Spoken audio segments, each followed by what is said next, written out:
Bonjour à tous. J'ai longtemps lu les versets de Genèse 3, 14 à 19 comme la liste des punitions divines suite à la désobéissance de l'humain. Mais aujourd'hui, je suis interpellé par la réaction de l'homme suite à cet échange avec Dieu. S'il vient de recevoir la liste des punitions que devront subir sa femme et lui, pourquoi réagit-il ainsi au verset 20 ? Pourquoi nomme-t-il sa femme Ève ? Pour bien comprendre ma surprise, notez que la fin du verset nous dit que c'est parce qu'elle est devenue la mère de tous les vivants. Il y a là, d'après moi, une contradiction. Dans le verset 19, Dieu affirme à l'homme qu'il va mourir, comme annoncé dans Genèse 2, verset 17.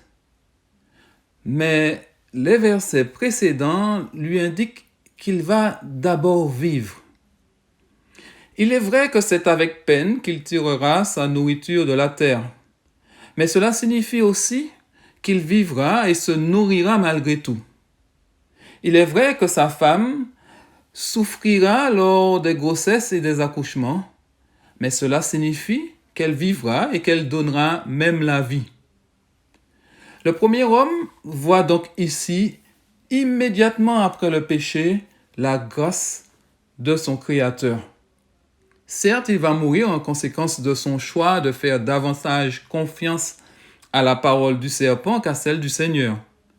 Mais avant cela, il va vivre suffisamment longtemps pour qu'il ait une descendance de laquelle sortira celui qui sera capable d'écraser la tête du serpent et de mettre ainsi fin aux conséquences de son mauvais choix.